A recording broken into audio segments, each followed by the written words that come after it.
Bueno, pues muchas gracias. Muy bienvenidos todos al instituto. Estamos muy contentos de que estén con nosotros, que estén aquí los chicos y las chicas, los niños y las niñas que estuvieron en el curso de pensamiento computacional. Y pues el día de hoy nos acompaña nuestro director, el doctor Ramsés Chávez Mena, que nos va a dirigir unas palabras. Y los dejo con él. Gracias, ¿me escuchan? Sí, ¿verdad? Eh, Hola, pues ¿cómo están? Bienvenidos a todos, a todas las chiquitas y los no tan chiquitos y tan chiquitas. Me da mucho gusto que estamos en una segunda edición de este curso de pensamiento computacional para niñas y niños y que llega en un día tan importante como es el día de hoy, que es el día donde se culmina, bueno, creo que es el sábado, pero prácticamente estamos dando la despedida, que además hoy se festeja el Día Internacional de la Eliminación de la Violencia contra la Mujer. Casualmente no se les olvide usar sus colores naranjas en vez de sus camisas de México. Hoy es un día para eso. Me da mucho gusto, como dije el año pasado, ver que tengamos este tipo de iniciativas. Cuando yo era pequeño, como muchos de los pequeñitos aquí, no tenía ni idea, creo que muchos de nosotros no teníamos ni idea de lo que se podía hacer con una computadora y lo que ahora se puede hacer con una computadora, con un teléfono, en fin, ¿no? Entonces, realmente la era de los datos, de los algoritmos, ya llegó para quedarse y es parte de la cultura general, independientemente de qué vayamos a hacer muchos de nosotros, pequeñitos y pequeñitas, en un futuro. Es bien importante estar al día con todo esta nueva era de datos, nueva era de cómputo. En efecto, la importancia de las áreas de las ciencias, la tecnología, las ingenierías, las matemáticas, que a veces se les conoce en acrónimo como las áreas STEM, son áreas muy importantes para todos. Antes pensaba que nada más si mi hijo se va a dedicar a hacer cómputos, si mi hijo se va a dedicar a ser matemático, sin embargo no es cierto. Ahora si vas a ser médico, si vas a ser comunicólogo, si, todo entra la tecnología y las matemáticas y las áreas STEM en general. Entonces la cultura general debe fomentarse con iniciativas como estas desde muy temprano, educando desde muy temprano a los pequeñitos y a los no tan pequeñitos. A veces nos hace falta también aprender. Estábamos ahorita escuchando que realmente el interés está para todos. Sin embargo, yo creo que la manera más fácil de contrarrestar y aceptar y ahora sí que agarrar esta nueva era es comenzar desde pequeño. Felicito a los papás que realmente los padres y madres que traen a sus hijos a este tipo de cursos lo sigan haciendo, sigan fomentándolo entre sus pares para que podamos seguir teniendo una mejor generación en ese sentido, ¿no? Me da mucho gusto también y felicito mucho a Mónica y a la Comisión de Igualdad de Género a la Comisión Interna de Igualdad de Género de Limas por esta iniciativa, en particular al maestro Israel por todos sus esfuerzos. Nuria, Silvia, muchas gracias también. Es realmente muy importante que sigamos haciendo esto. Yo como representante, como portavoz del instituto, les ofrezco todavía que hagamos muchas más iniciativas de este tipo. Me encanta ver niños, me hubiera gustado todavía ver muchos más. Yo creo que podemos traer muchos más y por favor no nos quedemos aquí, Israel. Sigamos con estas iniciativas. Nuria, gracias Silvia sigamos adelante y nada, pues aquí estamos para realmente continuar con este tipo de ideas y este tipo de generación. Vean muchas sonrisas de los niños. ¿Cómo se sienten? ¿Les gustaron o no les gustó? ¿Qué aprendimos? Tienen pena de hablar, pero al rato ustedes van a estar parados aquí, ¿eh? Al rato ustedes van a estar parados aquí, entonces, para que se les quite la pena, al rato me tomo una foto con ellos. Al rato me tomo una foto con ellos y me dejan. Ah, órale, perfecto. Está bien. Pues un abrazote y muchas gracias.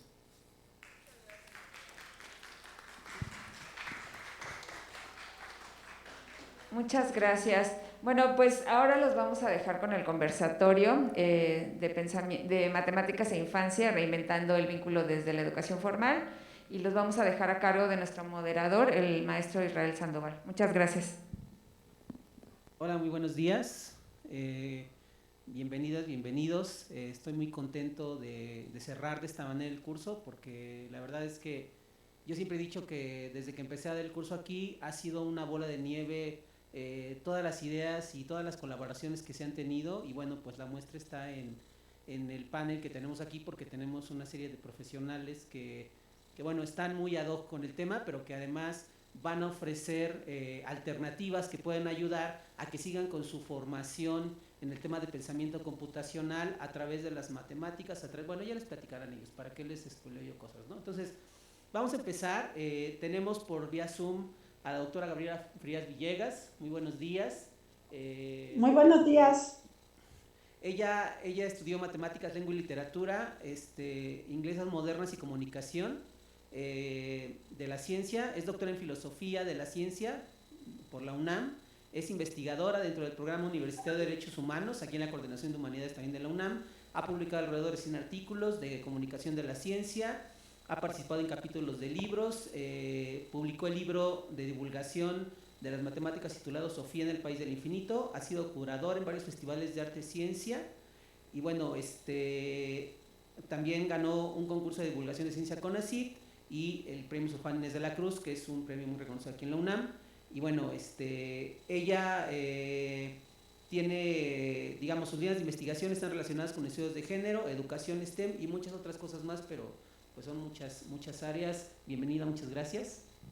Muchísimas gracias por además permitirme que lo hiciera desde aquí. Mi hija está enferma, me hubiera encantado estar con ustedes, pero es un placer estar, aunque sea vía remota por acá.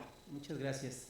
Tenemos también a la licenciada Nora Santiago Rodríguez. Ella es directora y cofundadora de La Caja de Luz, que es un laboratorio pedagógico donde ha creado y dirigido diversos programas de enseñanza basando su modelo pedagógico en la integración del proceso artístico a los procesos de enseñanza.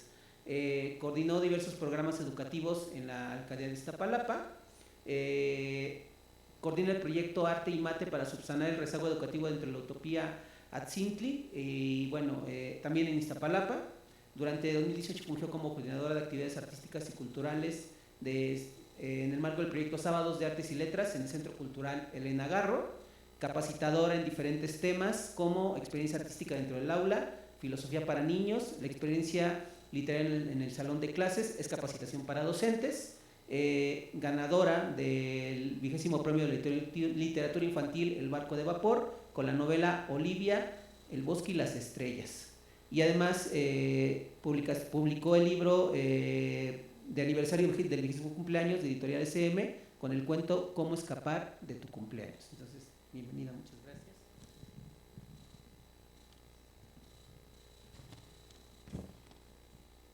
Finalmente tenemos a la doctora Silvia Mayén. Ella es académica del Instituto Politécnico Nacional, se graduó en la Escuela Superior de Economía y bueno, tiene doctorado en didáctica de la matemática por la Universidad de Granada en España. Actualmente trabaja en el CECIT 6 del Instituto Politécnico Nacional también. Ha sido profesora del Departamento de Matemática Educativa del CINVESTAB, de la Universidad Autónoma de Ciudad Juárez, profesora invitada en universidades extranjeras de España, Chile y Costa Rica. Su trabajo de investigación está relacionado con la comprensión de diversos temas de matemáticas, como las actitudes de estudiantes y profesores hacia la matemática y la estadística, formación de profesores, análisis de libros de texto en diferentes niveles educativos. Y además ha sido evaluadora científica en distintas revistas de educación matemática y divulgación científica, ha colaborado en proyectos internacionales en evaluación de rendimiento educativo y en Olimpiadas de las Matemáticas tales en España. Y bueno, también ha colaborado en distintos coloquios para la difusión de las matemáticas, tanto en UNAM como en Politécnico y en el Museo Interactivo de Economía. Entonces también, bienvenida. Bienvenida. Vamos a empezar, y bueno, la idea del conversatorio, todo empezó con la pregunta de, bueno, ¿por qué las matemáticas de repente se vuelven complejas? ¿Y por qué son un tema, digamos, a través del tiempo siempre han sido un tema, ¿no? Entonces vamos a plantear una serie de preguntas que consideramos que pueden ayudar a tratar de esclarecer este tipo de temas y vamos a empezar, vamos a plantear una pregunta y la dinámica es cada una de nuestras invitadas va a contestar o va a participar en la respuesta Al final va a haber una sesión de preguntas y respuestas. Si alguien de repente tiene alguna duda, alguna inquietud, pues vaya tomando nota y al final pues vamos a preguntarles, ¿no? Entonces, vamos a empezar.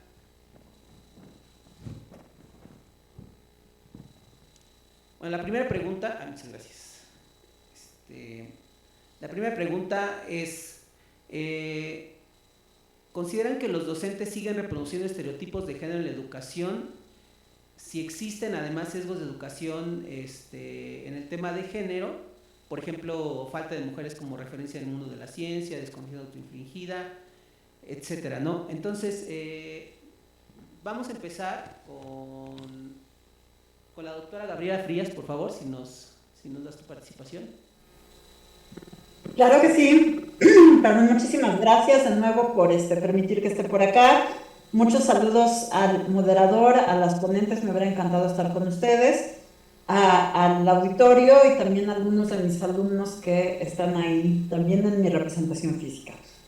Bueno, pues varias cosas. Sí, definitivamente creo que los docentes reproducen estereotipos de género en el aula en el momento de estudiar matemáticas. De hecho, hay muchísimos estudios que dicen que los docentes suelen darle calificaciones más altas a los niños que a las niñas, aunque hagan exámenes idénticos o idénticamente bien.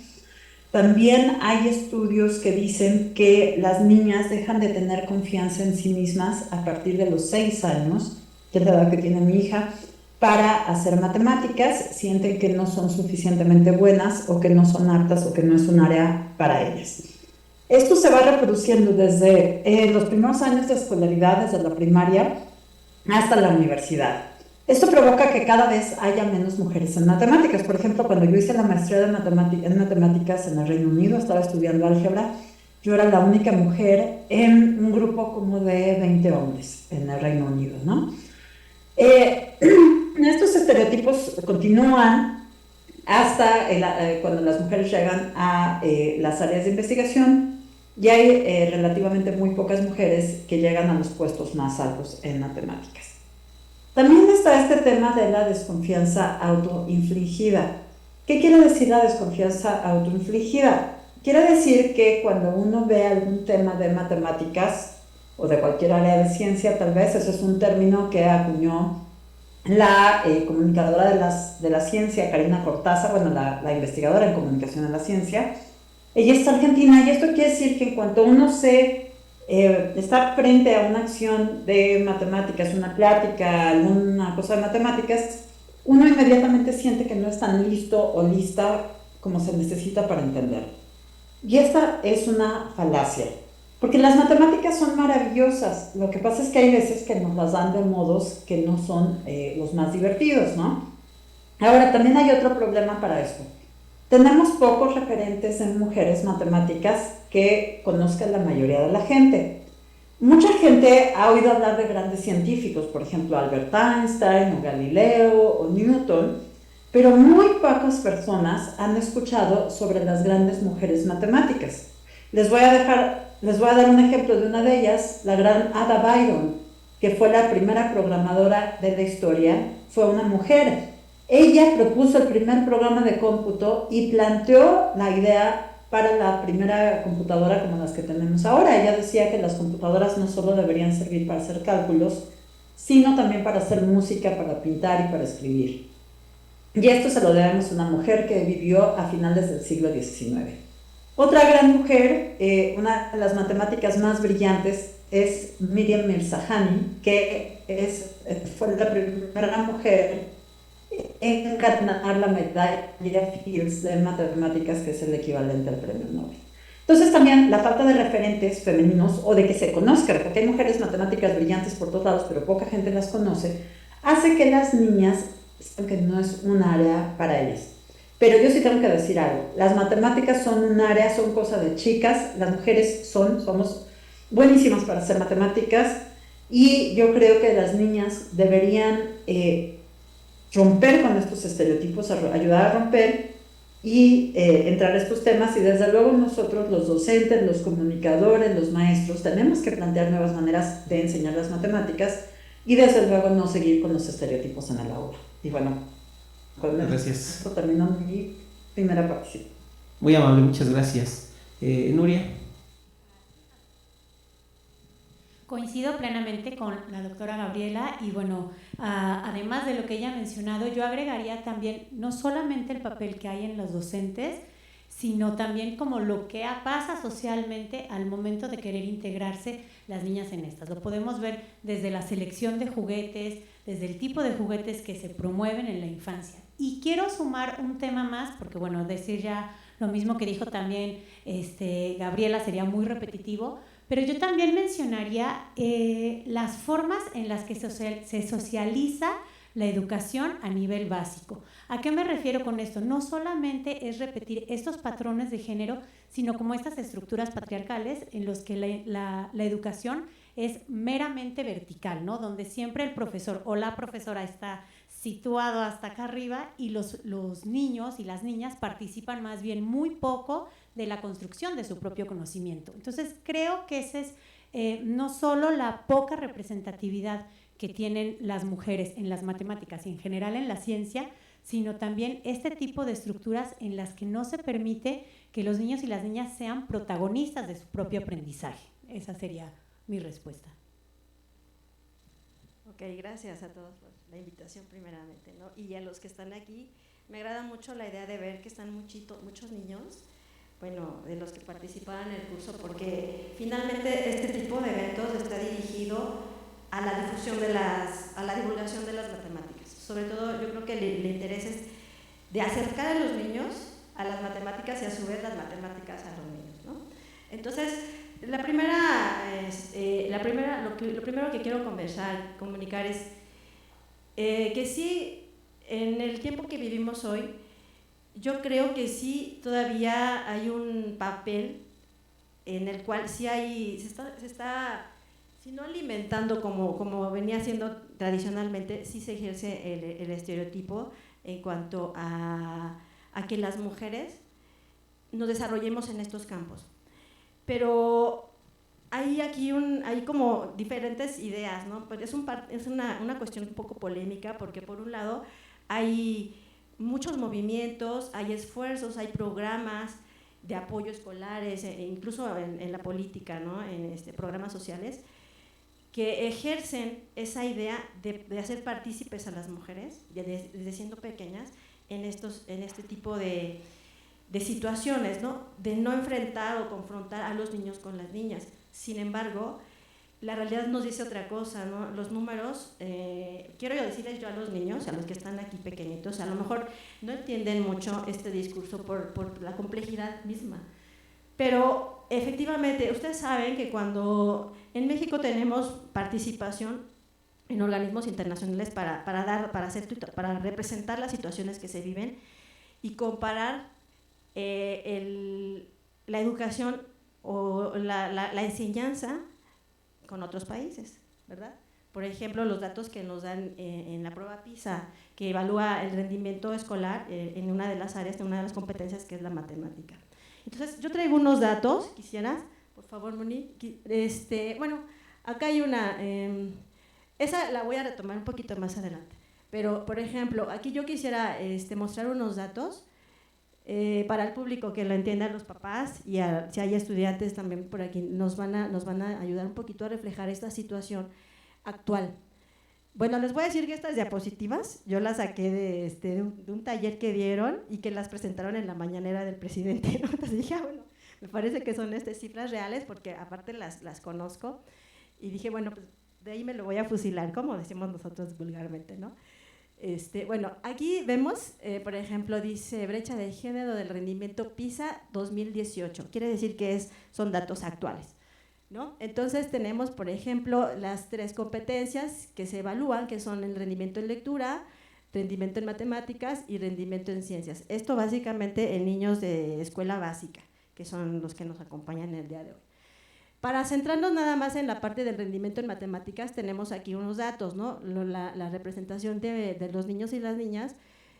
Por ejemplo, estamos valorando la puntuación en 415 con respecto a niños y niñas de 403. Y tenemos una diferencia de 12 puntos, ¿no? en cuanto a niños y niñas, que quiere decir que las niñas están valoradas con una cantidad menor, un valor menor. Pero ¿esto qué quiere decir? Porque nosotros no estamos hablando de capacidades intelectuales. Finalmente, ambos géneros, niños y niñas, tenemos la misma capacidad. Lo que yo creo aquí que ocurre, bueno, hay estudios, como lo dijo la doctora, hay estudios que nos dicen y que hablan y que se centran precisamente en encontrar esas causas. Muchas de las causas que pasan aquí es precisamente la situación que se vive en la casa. El profesor en la escuela primaria hace un gran esfuerzo, porque aparte tenemos una diversidad de niños, todos son diferentes, tienen intereses distintos, aficiones, pero ahí yo creo que yo soy profesora de escuela, y entonces al enfrentarme yo a los grupos veo a la diversidad de niños y todos son completamente diferentes, ¿no? Pero entonces, cuando ellos empiezan a la escuela a aprender, por ejemplo, clases de matemáticas, cuestiones sencillas, fracciones, la recta numérica, empiezan a ver gráficos, pues puede ser que les guste, pero puede ser que no les guste por el simple hecho de que no les guste. Pero puede ser que sí les gusta, pues entonces a lo mejor llega un momento en el que están en la clase, lo aprenden o no lo aprenden bien, pero a veces en la situación en casa resulta que no hay un refuerzo que propiamente pueda manipularlos o ayudarles a seguir con ese camino. Si el niño, por ejemplo, entiende la clase, pues no hay problema, pero si no la entiende, el profesor ya cumplió con dar la clase, no puede parar o regresarse a mostrar nuevamente ese tema. Él tiene que avanzar. Y entonces el niño crece o avanza sin el conocimiento debido. Entonces empiezan los problemas de la deficiencia en el aprendizaje. Y así se sigue, y así se sigue. Entonces es la bola de nieve que se va generando en un niño, ¿no? Particularmente. Aquí lo importante, entonces aquí es justo esa parte del estereotipo, ¿no? Los papás a veces, si no tenemos el conocimiento, si no sabemos cómo encaminar a los niños, pasa lo contrario a lo que nosotros deseamos como sociedad y a lo que queremos que el niño aprenda, ¿no? ¿Por qué? Pues porque no tenemos simplemente esa condición posiblemente, ¿no? de papá, de decirle cómo, o de orientar a mi hijo, o de enseñarle en aquello que él no sabe, ¿no? Entonces, ahí es cuando ya empieza a distraerse esa situación. Son elementos motivacionales también, lo que ocurre en esta situación. Bueno, quisiera un poco redondear esto de la pregunta con justo este tema que estás mencionando es importante y justamente en el curso lo que nosotros tratamos de hacer es hacer un complemento de este material para niños porque también creemos justamente que los papás tenemos una labor muy importante y entonces se grabaron una serie de videos que se llaman Pláticas sobre Pensamiento Computacional que están en YouTube en el canal de IMAS y que bueno, una de ellas, la doctora Gabriela mencionaba el tema de las falacias. La plática 3 es justamente sobre falacias de argumentación y es un tema vigente de pensamiento computacional. Y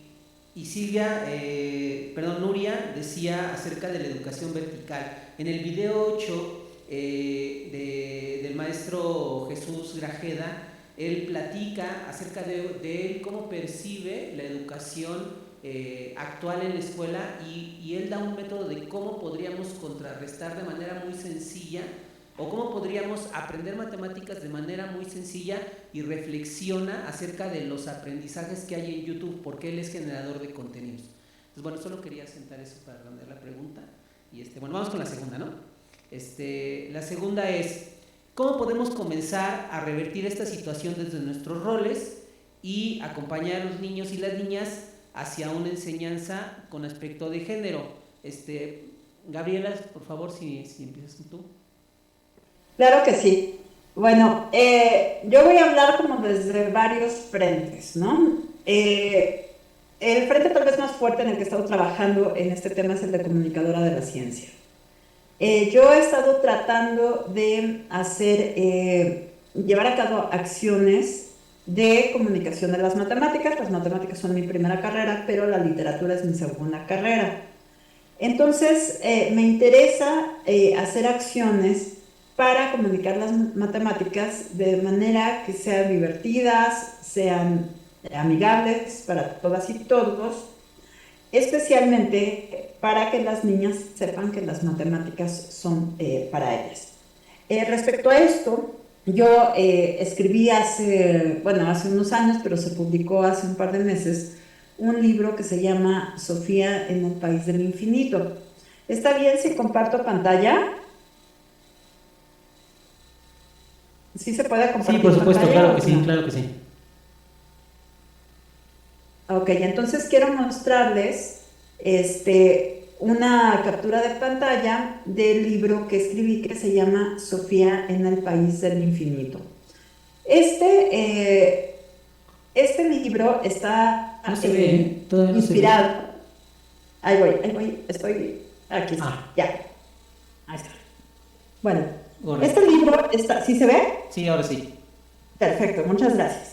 Este libro está inspirado en mi hija Sofía y les voy a decir por qué. Justo estaba yo leyendo todos estos estudios y de hecho he escrito varios artículos sobre esto, sobre los estudios en los que las niñas se sienten menos capaces que los niños para hacer matemáticas desde los 6 años. Hay una parte de lo que Sofía y las demás niñas van a aprender en la escuela, que son las matemáticas básicas, digamos, van a aprender a contar, van a aprender fracciones, van a aprender a sumar y restar, etcétera, etcétera. Pero algo que a mí me interesa mucho es comentar acerca de las cosas que a mí me han parecido más emocionantes de las matemáticas. Yo llegué hasta el posgrado en matemáticas, después me seguí por la comunicación de la ciencia, pero de entre todas las cosas que yo aprendí en matemáticas, que me emocionaron más, fue el concepto del infinito. Entonces les voy a hablar un momentito sobre eso y sobre el libro, 2 minutos nada más, para contarles de qué se trata esto. Porque este es un tema que uno ve en los semestres finales de la carrera de matemáticas. O sea, uno ve una materia que se llama teoría de conjuntos, que es divertidísima, que es padrísima, pero se necesitan matemáticas avanzadas. Pero a partir de la comunicación de la ciencia, nosotros podemos hacer que estas matemáticas avanzadas sean accesibles para todas y todos los niños y los grandes también, ¿no? Entonces, voy a hablar 2 minutos. Hay escritores como William Blake que han pensado en el infinito. Decían que para ver el mundo en un grano de arena y el cielo en una flor silvestre, abarca el infinito en la palma de tu mano y la eternidad en una hora. El infinito es un concepto que nos intriga muchas veces a todas y todos. Las formulaciones matemáticas del infinito son bastante complicadas, pero uno puede hacerlo de modo muy sencillo, ¿no? Sin fórmulas ni nada de eso. ¿Qué es un conjunto finito? Que es lo contrario de infinito. Es un conjunto que se puede terminar de contar. Por ejemplo, si hay 3 manzanas, 1, 2, 3, las contamos rápidamente, y ese es un conjunto finito de manzanas. En cambio, los conjuntos infinitos nunca se terminan de contar. Por ejemplo, los números enteros positivos, que también se llaman números naturales, 1, 2, 3, 4, 5, 6, 7, y siempre hay uno más. Si nosotros buscamos el infinito en nuestro planeta, no lo vamos a encontrar. Aunque pareciera que el mar es infinito, no lo es finito, y las estrellas del universo tampoco son infinitas, son finitas. Entonces no hay nada tangible que sea infinito en nuestro universo, ni siquiera el universo mismo. Entonces, ¿dónde encontramos el infinito? En nuestra imaginación, en la imaginación matemática. Entonces, yo escribí un libro que se llama Sofía en el País del Infinito, que es un libro ilustrado dedicado a mi hija Sofía, y el otro personaje, los personajes principales son Sofía, que es una niña de 6 años, y Luna, la gatita. Esta es Sofía, que está enfermita hoy, y aquí está con el libro de Sofía, y aquí está Luna, que realmente existe. Entonces, ¿qué pasa en este libro? Pues que imaginamos que está en un multiverso matemático, el lector. ¿Y por qué queremos ir por ahí? Porque estas son ideas teóricas también de los matemáticos, la idea de que puede haber más de un universo, que puede haber muchos. Y en este libro, Sofía y Luna viajan a un universo matemático donde hay un país donde todo es infinito. Hay un número infinito de personas, un número infinito de edificios, un número infinito de todas las cosas que se puedan imaginar, ¿no? El número infinito de personas que viven en un número infinito de edificios. Y vamos a hablar acerca, en este libro, es como un cuento de hadas, pero no hay hadas, hay matemáticas, y las personajes principales, Sofía y Nuna, tienen que resolver una serie de enigmas matemáticos que plantearon los grandes matemáticos de todos los tiempos. Entre ellos, el problema que si quieren después vemos, de que en el País del Infinito hay un gran hotel infinito que siempre está lleno, pero siempre hay lugar. Si quieren, en un momento explico eso con más detalle, no me quiero extender de más. ¿Qué quiero decir con esto? Tenemos que encontrar estrategias nuevas para comunicar las matemáticas, para acercárselas a nuestros niños, para nuestros jóvenes y también a los adultos, para mostrarle a todos que las matemáticas son algo emocionante, interesante, divertido, apasionante, pero que hay veces que uno tiene que aprender muchas cosas para llegar a esos puntos. Entonces, como comunicadora de la ciencia, esa es mi posición.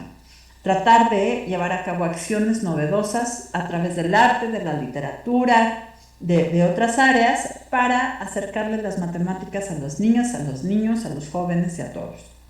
Como mamá, ese es mi otro ámbito, estoy tratando desde que Sofía es chiquita, estar muy cerca de las matemáticas y de la ciencia en general. Entonces ella desde ya hace varios meses está tomando cursos de ciencia los fines de semana, donde toman los cursos. Ella es ahora alumna del programa Pauta, Adopte un Talento para la Ciencia, que lleva el Instituto de Ciencias Nucleares con otras entidades, y entonces tienen un programa para niños talentosos para la ciencia que toman talleres donde construyen el conocimiento de diferentes maneras, y entre otras cosas llevan cosas en matemáticas y arte. Entonces me parece que desde que los niños son chiquitos, si uno tiene la manera de hacerlo, por cierto que los niños de Pauta están básicamente becados, uno paga una cantidad mínima al año, o sea, es lo que se gastaría uno en una comida, eso es lo que paga uno al año, porque los niños tomen talleres los fines de semana de ciencia. O sea, Sofía toma 2 horas de talleres cada 2 fines de semana, y es una cosa fabulosa porque los niños desde chiquitos aprenden que la ciencia es algo accesible para ellos, ¿no? Y bueno, más allá de los talleres, mi posición como mamá es tratar de acercarle a mi hija las matemáticas, pero con acercamientos divertidos desde el arte, la música, la ciencia, etc. Y bueno, con esto termino mi segunda participación, pero no para alargarme. Muchas gracias. Esta pregunta me gusta muchísimo, si pudiéramos poner algunas imágenes, porque coincido mucho otra vez con lo que dice Gabriela y quiero ese libro ya, por favor. Y justamente... Ya tenía tu libro aquí, Nuria, perdón, ya lo tengo aquí, pues nos vamos a tener que ver para que te nos vamos a tener que ver. Bueno, pues en el área que yo más he ido trabajando es, sí, en el trabajo directo con las infancias, pero también con el trabajo con los docentes. Entonces, para mí es muy importante recalcar que si queremos ir modificando las formas de enseñanza de las matemáticas, tenemos que empezar trabajando con los docentes. ¿Y cómo podemos ir trabajando? Pues a partir del factor sorpresa. Coincido plenamente, y bueno, mi tema obsesión de las matemáticas es la secuencia de Fibonacci, que efectivamente, pues no, que se sepan la secuencia de Fibonacci, que la entiendan, no va a incidir nada en el 10 de la escuela, pero nada ni poquitito. Sin embargo, me parece que nos permite a nosotros, como acompañantes de los procesos educativos de la infancia, y permite sobre todo a los niños y a las niñas sorprenderse y empezar a ver las matemáticas como un lenguaje, que es algo que yo menciono como muy frecuentemente en estas capacitaciones, porque si nosotros somos capaces de ver el mundo que nos rodea desde este lenguaje matemático, a mí me parece, totalmente alucinante que alguien haya sido capaz de encontrar esta secuencia en la naturaleza. O sea, me vuela la cabeza, no me puedo imaginar cómo alguien pudo ser tan observador. Entonces, cuando tú cuentas esto a niños y niñas a partir de 6 años, ahí hay muchas imágenes de la secuencia de Fibonacci, y les permites les cuentas, wow, qué sorprendente es. Se toma este tiempo, ¿no? Como basándonos en la pedagogía constructivista, en el cual ellos aprenden con H este conocimiento, lo van transformando en la cabeza y al final son capaces de expresarlo, se vuelve un conocimiento mucho más significativo porque ya tiene la significancia personal, ya tiene el significado personal y son capaces de apropiárselo, ¿no? Entonces, bueno, hay muchos temas y, bueno, otra cosa, no sé si ya se me fue el tiempo, es que este tema me apasiona mucho. Hay otra cosa que también quiero mencionar, que en los planes y programas escolares de la educación básica, sobre todo en primaria, se concentra muchísimo en aritmética. Bueno, medio se ve geometría, que es increíble, pero muchos conceptos se pierden, ¿no? O se desdibujan y lamentablemente también vemos con mucha mayor frecuencia cómo hay preescolares que desdibujan estos conceptos por empezar a meterles aritmética en lugar de secuencias, cuando las secuencias van a ser fundamentales para posteriormente poder comprender patrones numéricos en las tablas de multiplicar, el patrón de secuencia exacto del mundo. Entonces, yo sí, mi propuesta va generalmente, además del trabajo con los niños y niñas, ir trabajando con los docentes, porque creo que también nosotros en nuestra formación docente muy pocas veces tenemos acceso a toda esta posibilidad de imaginar, ¿no? Continuamos siendo repetidores de los principios que nos enseñan y bueno, ahora tenemos que enseñar la tabla del 2 y la del 3 y la canción. Pues no, o sea, mira, por ejemplo que es una belleza, es Fibonacci, Fibonacci mezclado con Piet Mondrian. Entonces, mezclar toda esta, más que la experiencia artística, el proceso artístico de los seres humanos a los procesos de enseñanza, yo particularmente creo que por ahí puede ser un muy buen camino de exploración. Yo, Moni, por favor, no sé cuál es el accesible. Más adelante. Bueno, estoy viendo allí al fondo algunas personas, no sé si sean estudiantes de posgrado o estudiantes o acompañantes o lo que sea, por aquí también veo, pero esta pregunta tiene mucho que ver con lo que yo quiero decirles, sobre todo a estas, porque dice que cómo podemos revertir esta situación, ¿no? Entonces, una de las situaciones es tener en cuenta, los que somos profesores, justo eso, que no debemos espantar a los niños, para empezar, ¿no? Los papás, no debemos espantar a los niños, porque es una situación cotidiana, que dices, esas frases que se escuchan por allí, que se dicen, no, es que las matemáticas es muy, muy difícil, la matemática es para la gente de ciencias, la matemática, lo que sea, ¿no? Siempre hay una predisposición negativa al aprendizaje de las matemáticas. Entonces, a los que están aquí, si son estudiantes, eso es tomar en cuenta, nunca olvidarse que aunque uno estudie ciencias, siempre hay un momento en el que tenemos que enseñar. Y entonces hay que ver hacia quién vamos a enseñar, si son niños de primaria, si son niños de secundaria, si son niños de preparatoria o incluso universitarios. Ya cuando son universitarios, pues ya cada quien decide lo que hacer, ¿no? Pero aquí el tema es no espantar a los niños, ¿no? Bajo esa perspectiva. Lo demás, hay muchísimos recursos, como ya los han mostrado, juegos didácticos, lúdicos, etcétera. Pero yo creo que entre esas de las cosas no es como decirles a los niños, bueno, tú tanto como niño como niña se tienen que respetar en conjunto los profesores hacia los alumnos, decirles que tienen la misma capacidad, porque esa es como la principal situación. Por otro lado, el apoyo de la institución, ¿no? El apoyo del gobierno. Eso siempre es fundamental, ¿no? Los recursos que se asignan para este tipo de programas. Los libros que deben contener materiales que estén diseñados propios para la enseñanza al día de hoy, porque es diferente a lo que era el día de ayer. Entonces aquí es muy importante mencionar, por ejemplo, el trabajo que hace el profesor de llevar una enseñanza encaminada, pero con el uso de la tecnología. El día de hoy los niños crecen y si no tienen una computadora a la mano, pues ya no tienen motivación, ¿no? Ya es como algo necesario para ellos. Se puede, a mí me cuesta mucho, yo también tengo una niña aquí, tiene 9 años, a mí me cuesta mucho tratar de enseñarle a ella, sí que tenga el deseo de recurrir a una computadora, sí lo hago, pero yo en este sentido tengo una conducta distinta con ella en relación con lo que hace la doctora. Yo la dejo a ella libre, que ella escoja lo que ella quiera hacer, ¿no? Es decir, yo le enseño matemáticas y cuando va a la escuela pues no tiene problemas en ese sentido, pero la dejo que elija.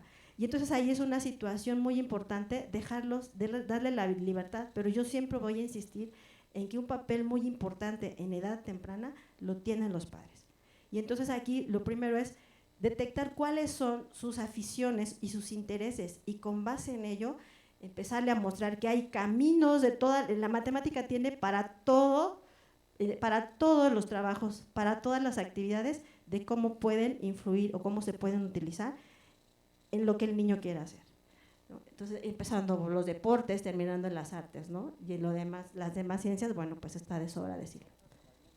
Sí, efectivamente, el arte, ¿no? La danza, uno puede ver gráficos, fotos donde se ven los movimientos de los bailarines, y entonces ahí estamos, por ejemplo, una representación geométrica, ¿no? La simetría, cosas muy interesantes que existen allí. A ver, es que no veo mis diapositivas, las que quería enseñar con esta. Ah, bueno. Esta foto sí se las quiero enseñar precisamente porque muestra, estamos hablando, yo no quisiera salirme mucho del tema, es acercar a los niños y a las niñas a la matemática, pero tomando en cuenta la perspectiva de género. Aquí ¿quién de ustedes no conoce a estas mujeres? Yo supongo que la mayoría las conoce, ¿no? Entonces, es parte de lo que yo trataba de comunicar. Siempre tenemos que reconocer, bueno, las aficiones de los niños, los intereses. Cuando son pequeños, a ellos siempre les va a acercar algo, les va a llamar la atención, no sé, ver cómics y lo que ahora, por ejemplo, representan las mujeres en el mundo. Yo quise destacar específicamente mujeres mexicanas, porque yo ya sabía que mis compañeras iban a hablar de mujeres matemáticas importantes en el mundo, ¿no? Pero yo dije, bueno, voy a acercar a las mexicanas. ¿Qué tienen en común estas niñas? Bueno, pues todas sabemos que son campeonas de diferentes deportes, pero lo que quise destacar, si quieren, Moni, pasar otra, es que estos deportes en los que ellas están participando, básicamente participaban hombres, ¿no? Y entonces estamos viendo en qué van destacando las mujeres. Aquí es muy importante que las mujeres se reconozcan a sí mismas, tengan su confianza en sí mismas, y que esto mismo, bueno, pues bajo este tipo de demostraciones, las instituciones propiamente que influyen en esto permitan más apoyos, den más apoyos en esto, ¿no? Y obviamente, si uno les dice a las niñas que dentro de las actividades, por ejemplo, esta Alondra de la Parra, ¿no? Que es directora de orquesta, es un trabajo que generalmente lo venían realizando hombres, pero como bien dice el profesor, la música, aunque no lo crean, hay mucha matemática. Es maravilla, es una magia que existe allí, y bueno, yo siempre que veo una construcción o una autoría de algo, no sé, una ópera, encuentro magia allí, y digo, la persona que escribe eso es un genio y tiene una capacidad intelectual como lo tiene un matemático y una matemática, ¿no? Entonces, bueno, aquí también en las artes, bueno, también se puede mostrar, son mujeres que han tenido que luchar por ser mujeres, por ser intelectuales grandes dentro de su época. Y hoy día, pues lo que vemos es la mujer en la modernidad, que lucha, que se enfrenta, pero finalmente lo consigue. Y lo más importante es para todas las mujeres que están aquí, es que en el trabajo que realicen siempre tenemos una condición que habla justo de los estereotipos, ¿no? La condición de la mujer maternal. Donde vayamos, ¿no? En el colegio, en el trabajo, siempre tenemos que hacer doble trabajo, el de estar atendiendo el trabajo en la academia, en la investigación, y por otro lado el trabajo de la casa. Yo no demerito el trabajo que hacen los hombres ni los padres, ¿no? Porque aquí por lo que se ve hay mucho apoyo hacia los niños, pero no es el común denominador.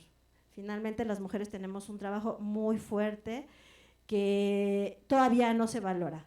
Y en el principio de la presentación que yo traje, había unos datos, y es conveniente comentarlo, porque no lo estamos retomando, ¿no?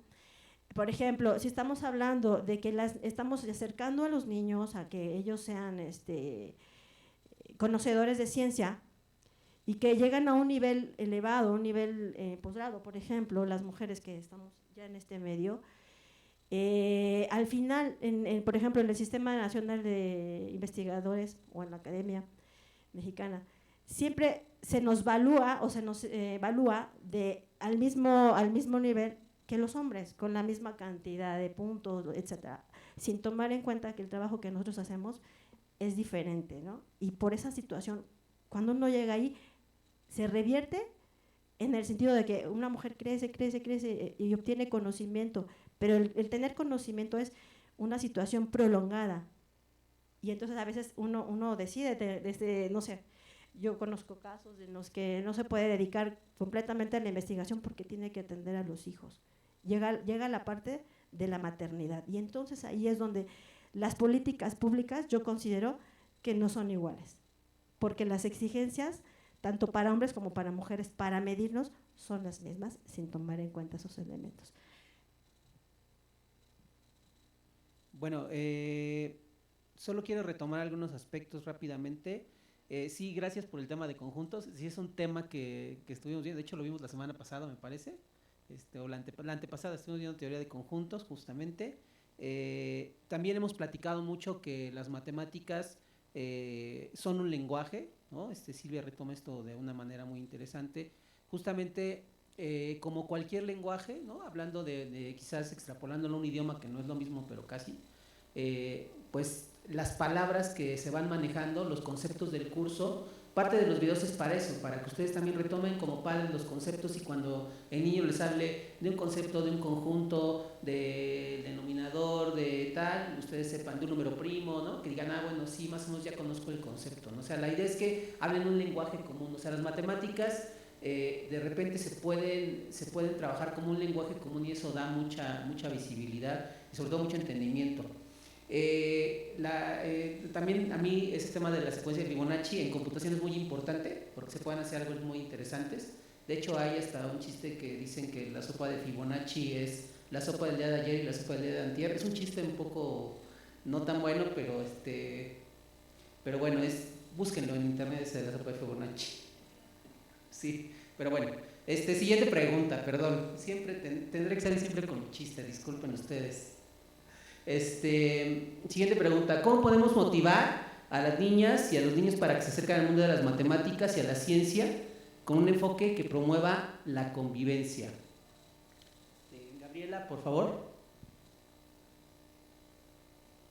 Sí, yo creo que una cosa interesante sería, o es lo que se ha hecho ya en lugares como el Instituto de Matemáticas, que se crean grandes festivales, talleres, cursos para niños y niñas, donde, por ejemplo, juntos arman una gran teselación de Penrose, donde juntos y juntas se arma alguna figura matemática, poliedros, o se hace algún tema, ¿no?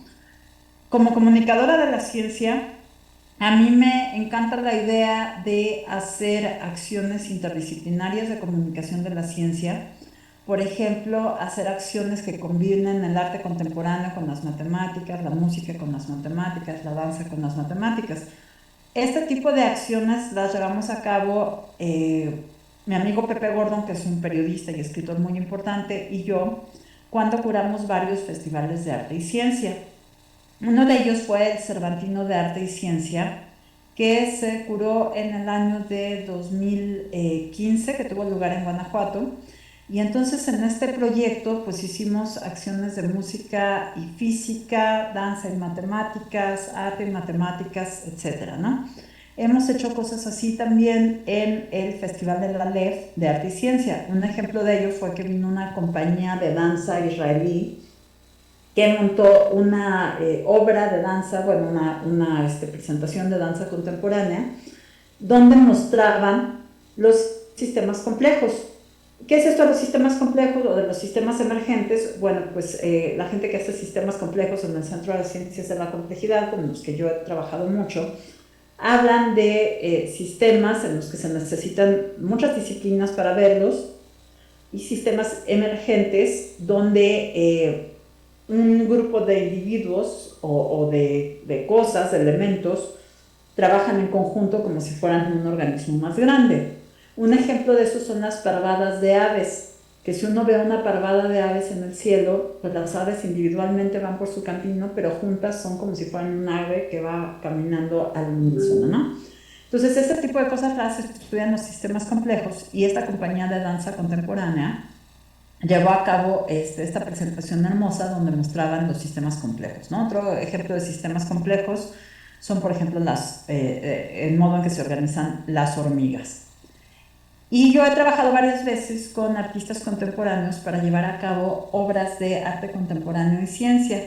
Hace poquitito trabajé con la artista contemporánea Irene Dubrovsky, que es argentina, y hicimos un proyecto que se llama Rosetta, que tiene que ver con matemáticas y astronomía, y la idea de que uno puede crear palabras pues de un modo, o sea, podría crear un número infinito de palabras, un infinito de palabras y nunca terminar, ¿no?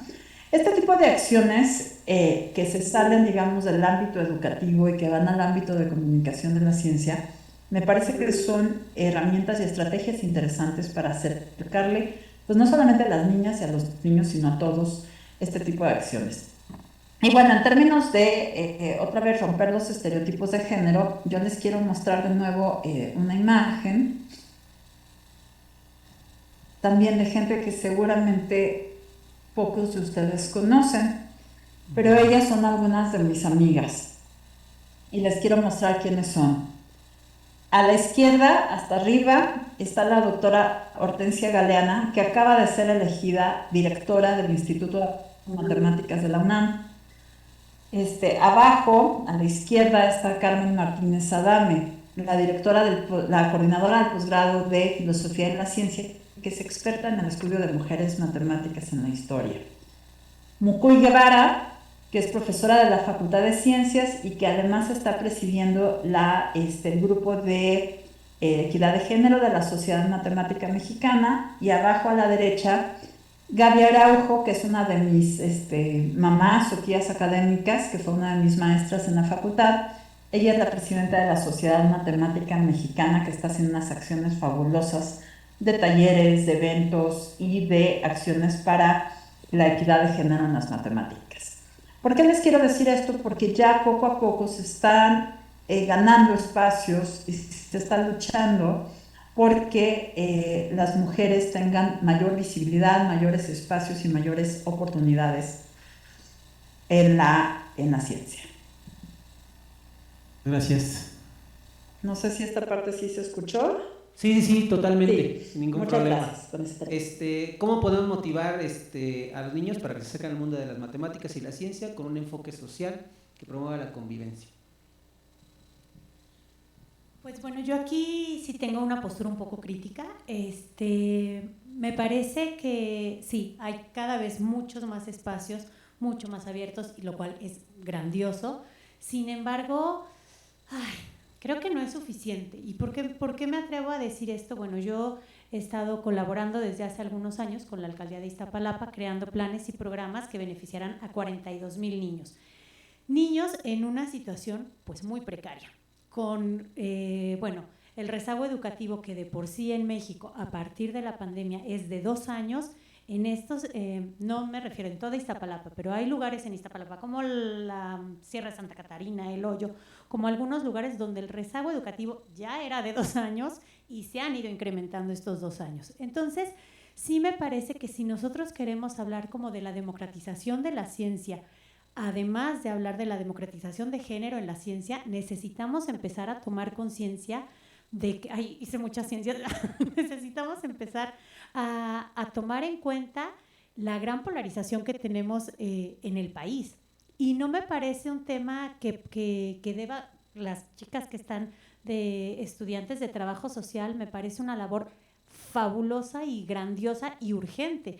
¿Por qué? Porque va a seguir sucediendo si no somos capaces de darnos cuenta dónde estamos parados, con los ejemplos que nos decía la doctora, en las pruebas PISA, con esto que mencionamos del rezago educativo, con toda esta situación que ha ocurrido, va a continuar siendo que la ciencia no solo sea dominada por los hombres, en menor medida por las mujeres, sino que van a seguir siendo campos de acción en los que las élites que son capaces de accesar a la educación van a seguir dominándola. Entonces, A mí algo que me estresa mucho, así cuando me pongo como muy melodramática y la cabeza se me va hacia el apocalipsis, ¿cuánto talento estamos desperdiciando? ¿Cuánto talento estamos perdiendo por no dar las oportunidades a los niños y las niñas que están en las situaciones más precarias?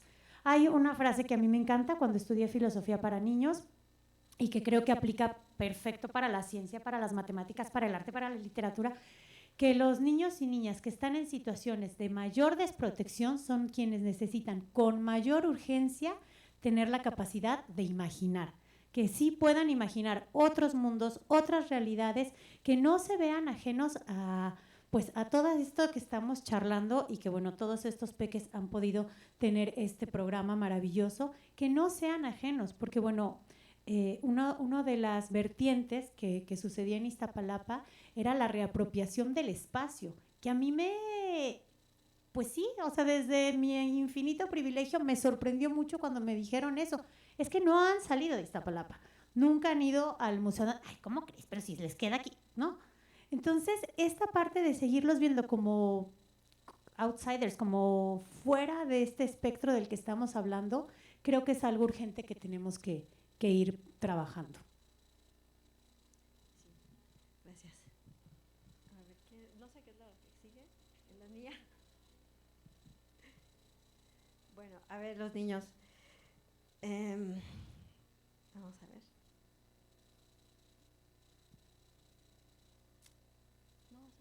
No, la siguiente.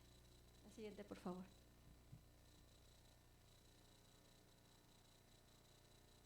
¿Conocen eso, lo que está allí? ¿Saben esos qué es ese juego? ¿Sí? ¿Y qué tiene? ¿Cómo se llama eso? Es el avioncito, ¿no? ¿Con números qué? ¿Números romanos? ¿Ya se lo saben? Bueno, hay muchas maneras de enfrentar a los niños para que sigan conociendo. Por ejemplo, a mí me gusta esto porque pues todos desde que éramos pequeños jugábamos al avión, ¿verdad? Pero pues con los números de forma convencional, 1, 2, 3, 4. Pero sabemos que hay diferentes alternativas, ¿no? de representar los números. Y como esto hay muchos ejemplos. Entonces es una manera creativa, original y que al mismo tiempo el niño va reforzando sus conocimientos, ¿verdad? Mediante el juego. Esto es parte de las recomendaciones que se tienen. Está muy estudiado, se platica mucho, se ha probado mucho. El juego es muy importante para los niños porque de esa manera es como ellos van aprendiendo. Pero todo en cuanto a su escolaridad, a su nivel escolar. Otra de las cosas importantísimas en la motivación de los niños es el profesor en su salón de clases. ¿Quién es el profesor? ¿Cómo instruye? ¿Cuáles son los métodos que utiliza él para impartir su clase, ¿no? Para enseñanza? Y sobre todo los recursos mediacionales que tiene, que estos son distintos. Por ejemplo, el libro de texto. El libro de texto que utilizan los niños, nosotros, bueno, yo en mi caso, en algunos momentos hemos analizado los libros de texto escolares de la SEP y muchas veces traen errores. Traen errores, vienen los contenidos, incluso conceptuales, vienen mal y entonces el niño aprende mal, ¿verdad? Las imágenes que incluyen también a veces no son las adecuadas, están muy encimadas, el niño no logra captar lo que debe de entender, se confunde, puede ser. Entonces, es parte de lo que nosotros necesitamos recuperar, ¿no? En la parte de yo insisto mucho en las políticas públicas, sobre todo en la política educativa. Los materiales que se utilizan. Y otro que acaban de mencionar, bueno, lo han dicho repetidamente en este lugar, pero que es visto, es el uso de la tecnología. Pero aquí hay un factor importantísimo, una problemática enorme. Nuestro país es multicultural, es enorme, es como muchos países en uno, ¿no? Y entonces todos los niños son diferentes, tienen culturas diferentes. y no todos tienen la posibilidad de estar en un colegio o en una escuela que tenga esos recursos con los cuales necesita aprender. El día de hoy estamos aquí en una institución, en un instituto importantísimo en nuestro país, pero es una élite, es una élite. No todos los niños que están aquí tienen esa fortuna, tienen esa oportunidad y tienen unos padres que los motivan a estar aquí, que les ayudan, que saben cómo orientar a sus hijos. Pero salimos a la calle, vamos a las esquinas y vamos a los semáforos y ¿qué encontramos? Niños que no tienen esa oportunidad. Y entonces yo creo que hay que combinar un poco la parte que es la cuestión social con la parte que estamos nosotros aquí administrando los conocimientos. No está tan fácil y esos son nosotros donde debemos insistir mucho con el sector gobierno, con la política pública, con la política educativa. Hay una situación que se ha presentado en los últimos años que nosotros los que nos dedicamos a la educación, al sector educativo, a la investigación en la parte de la educación, en la investigación, que criticamos mucho, que son aquellas políticas educativas equivocadas, como por ejemplo, desde hace algunos años que los niños van cursando y van aprobando sin que tengan los conocimientos en realidad. Y entonces esto a lo largo del tiempo nos trae los problemas que estamos viviendo el día de hoy, ¿no? Hace unos días, bueno, también lo hemos criticado, lo hemos dicho, bueno, por lo menos es una situación buena en este momento, positiva, que hayan tomado la decisión de decir, bueno, los niños que no tengan los conocimientos no van a aprobar. Eso es mejor crearlo a lo largo del tiempo y en el desarrollo, es mucho mejor a que el niño apruebe y solamente obtenga una calificación sin tener el conocimiento de vida. Ese es un problema muy grave y es el problema que no toda la gente, o por lo menos no todos los mexicanos, lo tenemos visible. No lo creemos así. Pensamos que por el que el niño tenga un 8, un 9 y un 10, ya es un buen alumno. Y no es así. No son compatibles las calificaciones con los conocimientos. Hay niños que tienen muchísimo conocimiento y no llegan a tener un 10. Tienen un 7, tienen un 8, pero tienen el conocimiento. Entonces, eso es muy importante y es fundamental. La otra, en esta foto que ven aquí los niños, a ver si la alcanzan a ver por allí, ya decía que había que motivarlos también, depende en el grado escolar en el que está, ¿no? Por ejemplo, aquí estamos viendo el calendario de Qatar. Yo creo que todo el mundo está emocionado el día de hoy, para esperar lo que pase mañana, ¿no? Con México.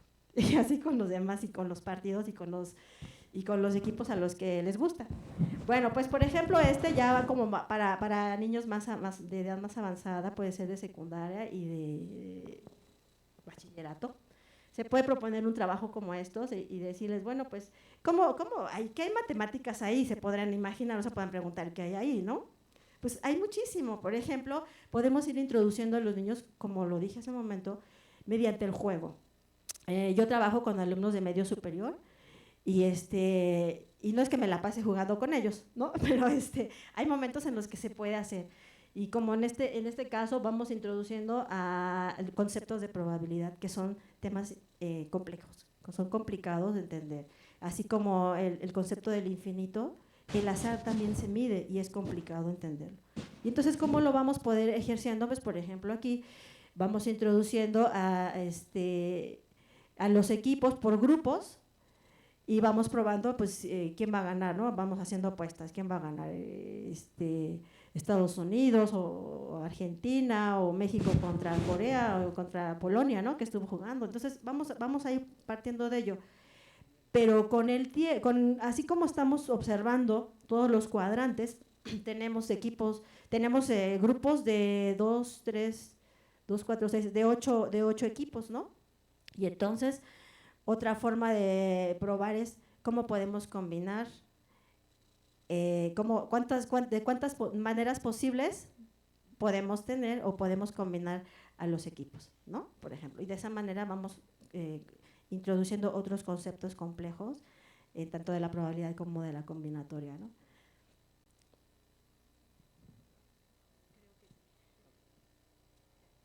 Bueno, entonces ya saben, hagan su quiniela, hagan muchas quinielas y eso es matemáticas, así que cualquier cosa estamos estudiando. Muy bien. Bueno, quiero retomar, muchas gracias, Gabriela, por colocar las fotos de mujeres en la UNAM, en particular, te lo agradezco porque la verdad es que ver que se están recuperando esos espacios para mí es maravilloso. De hecho, yo estoy muy interesado en el tema de la filosofía de la ciencia, entonces quizá ya tenga dónde ir y a quién ver. Y bueno, por otro lado también quiero platicarles que bueno, este proyecto viene también de un proyecto de trabajo social. Justamente nos acompañan algunos estudiantes de la profesora Feira Alonso, que son las que están en Iztapalapa haciendo este trabajo. Muchas gracias, Nuria, por mencionar este papel de los trabajadores sociales, porque es muy importante. Y bueno, también es una gran motivación para poder hacer que las matemáticas, no solo la imaginación, sino que además logren tener un pensamiento estructurado que les permita afrontar sus problemas y poder salir de la situación en la que se encuentran, ¿no? Todos y cada uno de nosotros podemos generar una situación mejor y entonces buscarla, ¿no? Eso es muy importante. Y también el tema de los sistemas numéricos y de la probabilidad que mencionó Silvia también es importante. Nosotros estuvimos haciendo números binarios y números base n, entonces pueden hacer aviones ahora con números romanos, con fichas de dominó y con números binarios, por ejemplo, ¿no? Bueno, en esta pregunta les voy a pedir, por favor, a los panelistas, así que las manos arriba, ningún apoyo, ¿no? Esta pregunta es reflexiva, ¿no?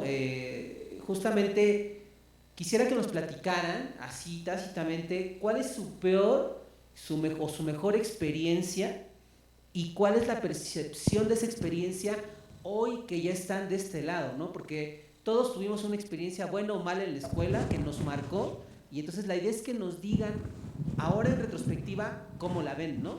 Entonces, espero sus narraciones. Gabriela, empezamos. Sí, pues es una muy buena pregunta. Fíjate que yo en la primaria y en la secundaria nunca, o sea, no me iba tan mal en matemáticas tampoco tan bien, pero no pensaba que fuera un área para mí. Y efectivamente en aquella época tenía la percepción de que pues, no había muchas, o sea, yo no conocía una sola mujer matemática y tampoco sabía que se podían estudiar matemáticas como tal. Y pues yo estaba como por otro rollo. De hecho, yo pensaba que iba a estudiar literatura, nada más en esa época. Pero luego entré a la prepa y me tocaron dos excelentes maestros de matemáticas. Uno se llamaba Paco y el otro se llamaba Alejandro. Y entonces ellos empezaron a hacer clases muy lindas donde mezclaban justo la literatura con las matemáticas. De hecho, Alex Smith nos daba a leer historias de ciencia ficción que tenían que ver con matemáticas, como Contacto, como las historias de Isaac Asimov, algunas otras cosas. Y entonces nos daba puntos por hablar de estas historias. Y en ese momento yo me di cuenta de que las matemáticas eran muy interesantes porque uno podía deducir cosas, podía entrar en juegos de lógica, podía aprender acerca de las leyes de la robótica, muchas cosas más. Y en uno de estos cuentos, de estos libros, pero no era una novela, esta que se llama Contacto de Carl Sagan, había una mujer matemática. Y a mí eso me emocionó mucho. Y entonces en el último minuto, cuando iba a decidir carrera, estaba entre literatura y matemáticas, y la verdad es que me llamaron mucho la atención las matemáticas. Y en el último minuto, en la formita para hacer examen para la universidad, decidí poner matemáticas y me prometí a mí misma que si lograba estudiar matemáticas primero, después iba a estudiar literatura, ¿no? Y todo el mundo estaba sorprendidísimo porque yo siempre había dicho que iba a estudiar literatura. Y pues bueno, hice el examen y quedé en la Facultad de Ciencias de la UNAM, y la verdad es que fue una lección fabulosa porque la carrera es absolutamente fantástica. Y luego, años después, hice el posgrado en matemáticas, y cuando lo terminé en Inglaterra decidí que quería hacer una segunda carrera en letras inglesas y me cumplí la promesa a mí misma. Termino esta anécdota de Alex Smith y Paco porque hace unos meses, cuando presenté mi libro de Sofía en el País del Infinito, en el Fondo de Cultura de Miguel Ángel de Quevedo, estaba yo diciendo justo lo mismo que dije hoy, que hay estudios en los que los profesores califican peor a las niñas y a los niños, aunque tengan resultados similares. Y se han hecho estudios de muchos modos, si a alguien le interesa le paso la referencia. Y entonces dije esto públicamente en la presentación y no van a creer lo que me pasó. Entre el público salió Paco, mi maestro de preparatoria de matemáticas, y se me acercó al final de la presentación y me dijo: Gaby, yo nunca califiqué ni he calificado más bajo a mis alumnas que a mis alumnos. Y le dije: Paco, es que yo debía haber dicho en ese momento, y lo digo ahora públicamente en este conversatorio, que en realidad yo tuve 2 excelentes maestros de matemáticas en la prepa, y la prueba de eso es que sí estudié matemáticas. Entonces, pues estas fueron mis experiencias. Al final fue muy lindo ver a mi maestro de prepa en la presentación de mi primer libro de divulgación de las matemáticas, pero la verdad es que tengo que reconocer que gracias a ellos estoy aquí. Bueno, y esas son mis historias. Muchas gracias. Pues bueno, mi experiencia en la prepa fue muy diferente, totalmente. Bueno, yo estudié la prepa en una escuela con monjas. Entonces, bueno, pues ya, cuando pasamos álgebra era absolutamente impenetrable para mí. O sea, ya estaba pero perdida. Ahora sí que en el espacio del infinito, en el mundo del infinito, no cachaba ni media. Y era muy frustrante porque de verdad que yo sí me levantaba todas las mañanas diciendo: voy a poner toda mi atención, toda. Y lo intentaba.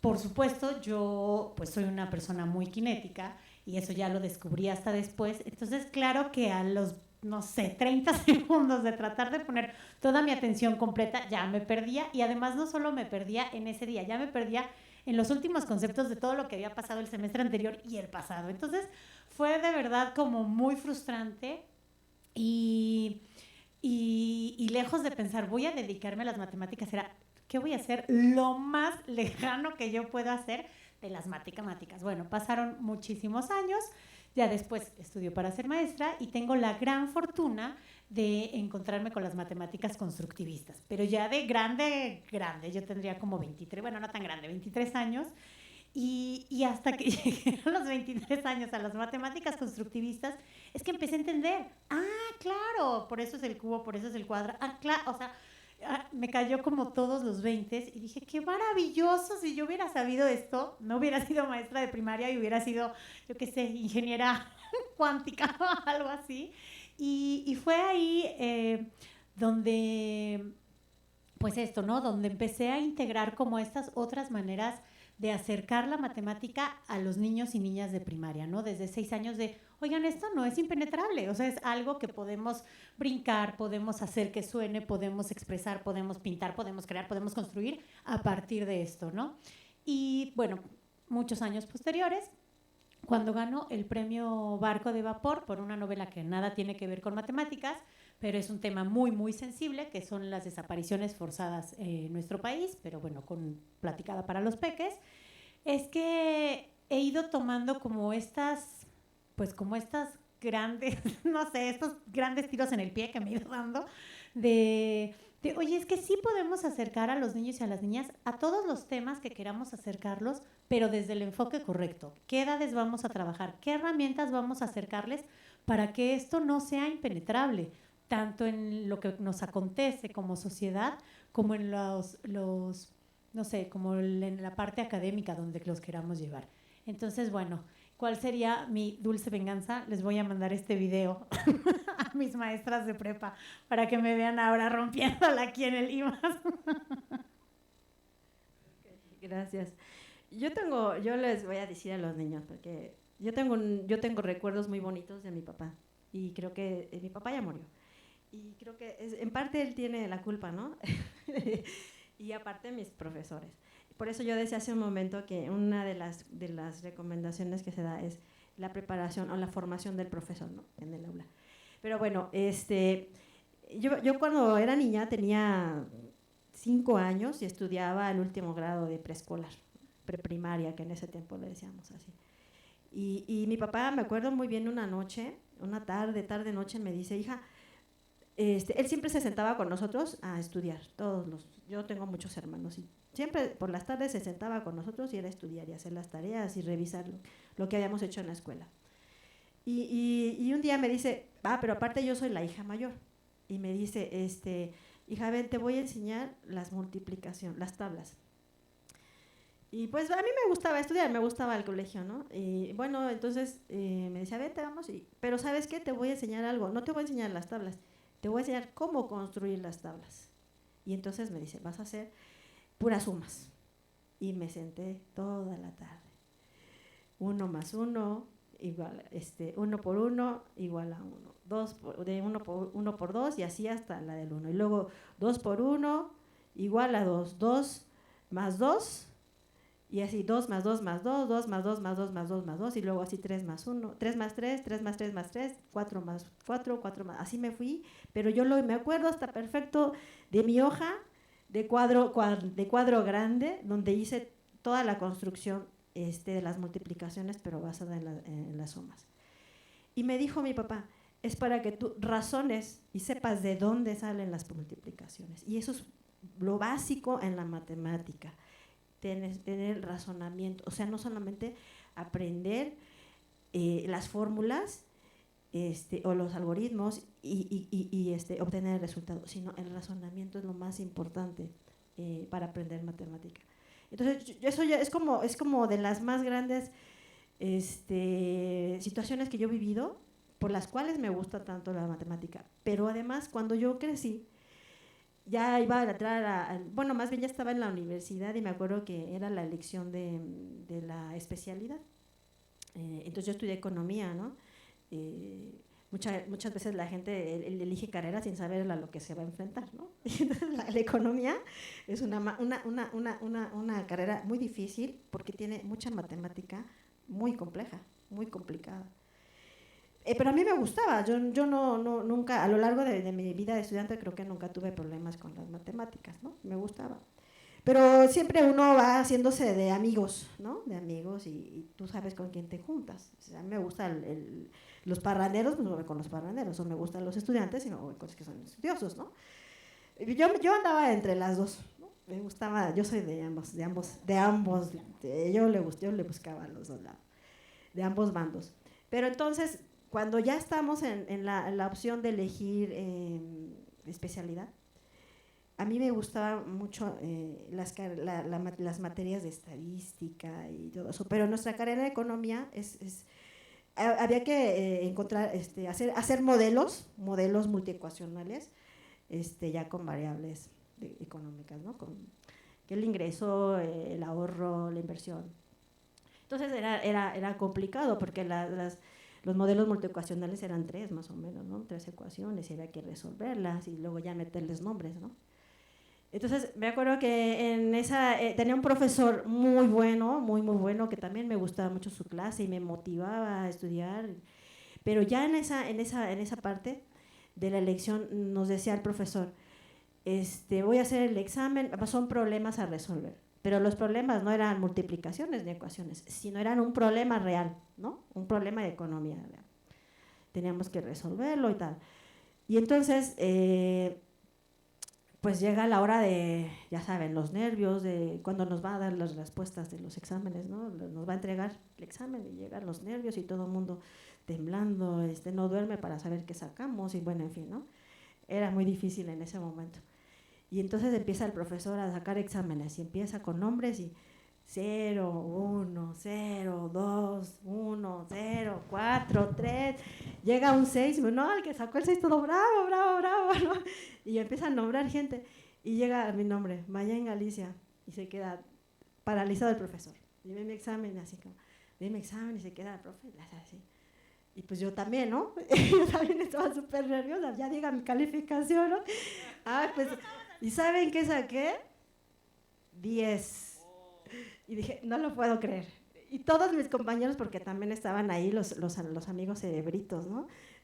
Voltean a verme, porque ellos han sacado 0 y 1 y 2, y yo saqué 10, pero es el profesor, y revisan 10. No, pero yo me sentí lo máximo en ese momento, y dije, bueno, yo soy de aquí, y eso me motivó a mí a elegir la especialidad.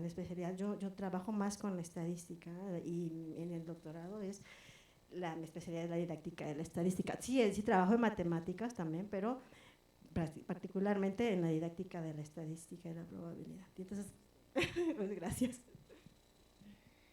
Bueno, un poco para cerrar, miren, por ejemplo, lo que dice Nuria es un muy buen ejemplo de los procesos mentales que tenemos. A veces, por ejemplo, hay gente que estudia algo, lo que sea, y no necesariamente lo va a aprender en el momento. Por eso a veces el hacer un examen, yo no soy particularmente adepto de hacer exámenes porque puede ser que en el momento lo recordemos y se nos olvide, pero también puede ser que nuestros procesos mentales no construyan en el tiempo que vamos a aplicar el examen lo necesario para adquirir el conocimiento. Todos llevamos un ritmo, entonces es muy importante que tengamos esa paciencia. A veces el tema que vimos en el primer bimestre no lo vamos a aprender para el examen. A través del año a lo mejor lo van a cachar, de repente nos caen los 20. Yo un día iba caminando en la universidad, después de un año de haber tomado la materia de física y dije, ya le entendí este tema. O sea, un año, ya había sacado 6, pero bueno, dije, ni modo, ¿no?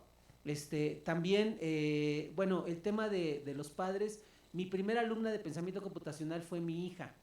Y ella hoy, bueno, pues la verdad es que sí me da mucho orgullo porque no puede estar aquí porque está enferma, de hecho era una invitada, pero ella ahorita no estudió matemáticas, pero lo que ha aprendido lo ha canalizado en el tema de los idiomas. Lleva 4 idiomas aprendidos y contando, ¿no? Entonces, creo que el tener este pensamiento computacional les va a ayudar a estructurar no solamente algoritmos para resolver cosas en matemáticas, sino para cualquier área de su vida, ¿no? Y finalmente, yo le agradezco mucho también a Gabriela su historia, porque yo también soy muy fan de Asimov y la ciencia ficción, y eso también marcó mucho mi vida académica y me hizo muy feliz. Entonces, bueno, con eso terminamos, les doy las gracias, y bueno, Mónica. Muchísimas gracias. Perdón, a ver, tantito antes, ¿querías poner un video?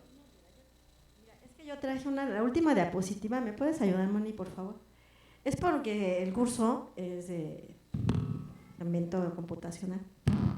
Y entonces, bueno, no sabía que me iba a servir, es la última. Es sí, es la última. Y bueno, es para mostrarles a los niños lo que pueden hacer, por qué les sirve ese curso. En la primera link, a ver si se puede abrir, por favor, sí. Sí, el primer link. A ver si se puede. ¿Por qué les va a servir ese curso que tomaron? ¿Para qué les sirven? Siempre decimos, ¿para qué nos sirven las matemáticas, no? ¿Para qué nos sirven? Si no, pues se lo puedes pegar en una dirección de internet. Miren, vamos a hacer esto. Yo les doy las direcciones, pueden mandar. Ajá. Lo que pasa es que como es un software, es un applet, es interactivo. Y entonces, por ejemplo, ahí se muestran las, cómo se van moviendo las cifras del COVID en México. Por ejemplo, allí, pero si tú le mueves, por ejemplo, si tú vas en una de las gráficas, y quiero que los niños observen cómo van cambiando los datos, cómo se van. Entonces, los que estudian programación saben cómo hacer eso. Y si ustedes estudiaron eso, van a poder realizar en algún momento una aplicación donde puedan manipular y se vean los cambios de las gráficas. Ahí están las lecciones, se usan colores, se usan gráficas y se ve cómo se mueven los datos, ¿no? Si tú te sitúas en las gráficas, en los puntos, te puedes poner allí y se ve, ¿no? Cómo recorre el camino. Pero eso son parte de las cosas que los niños pueden construir ya que están grandes, como parte de sus aprendizajes. Bueno, entonces, no sé si tengan alguna pregunta, duda, comentario, aclaración, sugerencia. Buenas tardes. Yo me llamo Alfredo Lea. Yo vengo con mi hijo, Ángel, y yo tengo una experiencia, más bien 2 experiencias de vida. La primera fue con mi esposa, que ella quiso estudiar una ingeniería y su papá no la dejó. Estudió contaduría, pero hasta la fecha se arrepiente de no haber estudiado una carrera en ingeniería.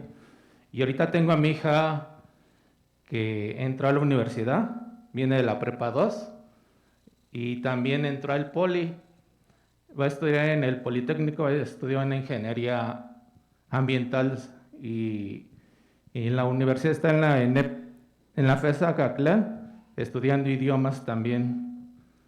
Y aparte ella desde la primaria estudia en el Conservatorio Nacional de Música y ahorita ya va a la mitad de la carrera. Precisamente le faltan ya 4 años para terminar la carrera de música. Sí, pienso que más que nada es un apoyo lo que le debemos de dar a las mujeres, ¿sí? Porque yo me hago más cargo de la casa que mi esposa porque ella trabaja todo el día, ¿sí? Y yo veo a mis 2 hijos, estoy con ellos, ¿sí? Yo estudié ingeniería en sistemas, ¿sí? Entonces, pues yo siento que sí se puede y pues como ustedes son más bien todo lo que dijeron, sí hay que darle más preferencia a las mujeres, ¿sí? Yo sí lo pienso así. Yo siempre, a mí me educaron así más que nada a mis papás. Sí, yo nunca me puse, ¿cómo se dice? Nunca fui machista, ¿sí? Mis papás así me educaron. Una de mis tías también que ella también me educó mucho, le debo mucho a ella porque siempre me vio y siempre estuvo atrás de mí. Ella es médico y ella da clase en la FES Zaragoza. Sí, y entonces, pues, es lo único que les quería comentar. Sí. Muchas gracias. Sí, de nada.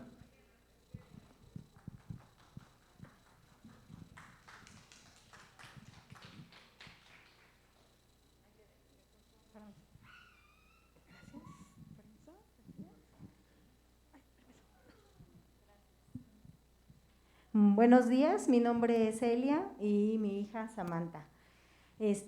Pues más que nada es comentario y agradecimiento a todos los presentes, los ponentes, y a las autoridades, al director que hacen posible esto. Le agradezco mucho al maestro Israel porque de verdad yo veía a Samantha cada sábado emocionada, o sea, yo la veía contenta. ¿Por qué? Porque dice, mamá, estamos jugando. Dice, no estoy tomando clase, estamos jugando. Entonces yo la veía muy emocionada y cuando estaba el reto de la torre más alta, estaba, a ver, ¿cómo le voy a hacer? ¿Y cómo esto? Y le decíamos, bueno, a ver, mira, si quieres puedes hasta ver a lo mejor un YouTube, ¿no? Que te pueda dar una idea. Y estaba pensando, ¿no? Varios días en cómo hacer ese reto.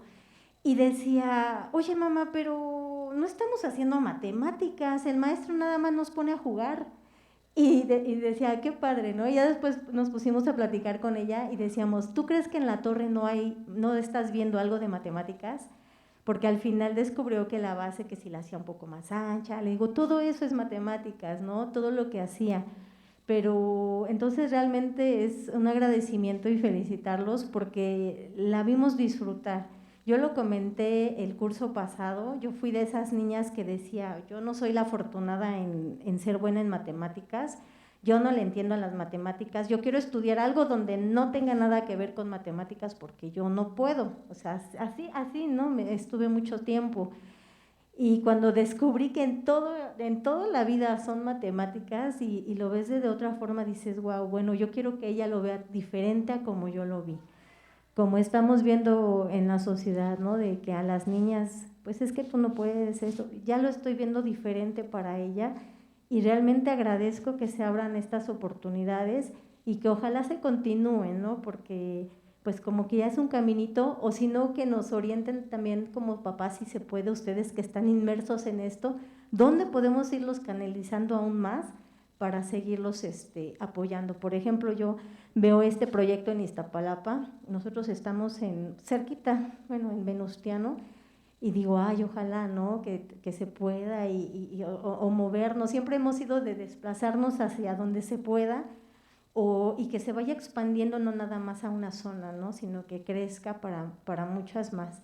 Entonces, muchas gracias.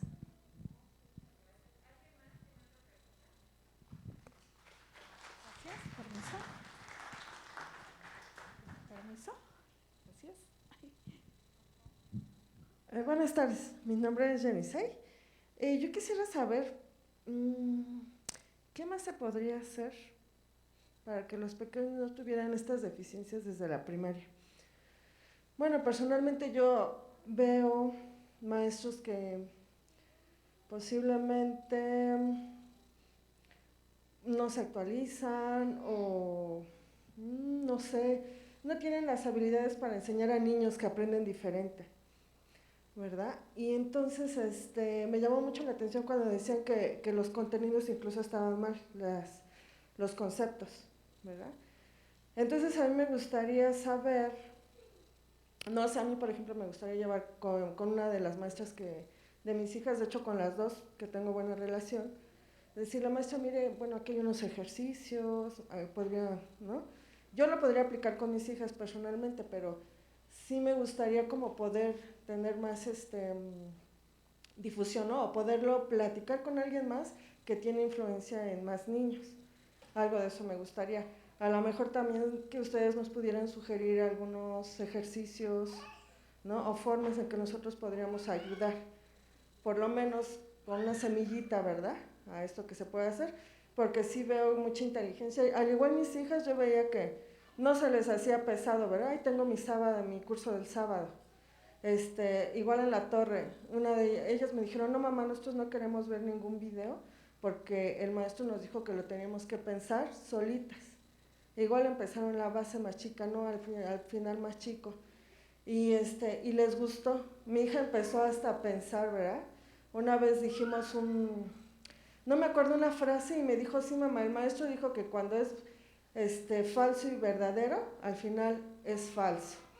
Entonces yo me sorprendió cuando dije, está pensando en matemáticas, está pensando como el curso, y no le ha llevado muchas horas estudiarlo, ni está aburriéndose. A mí me gustó mucho esa parte. Y bueno, es lo que a mí me gustaría, que ustedes pudieran ayudarnos con esa parte, si se pudiera. ¿Sí? Muchas gracias.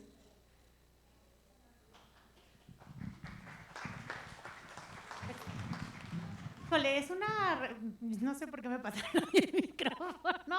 Es una respuesta muy amplia y, a ver, creo que sí hay que tomar un poco en cuenta como la situación de los docentes, ¿no? O sea, hay muchísimos docentes en nuestro país que doblan turno.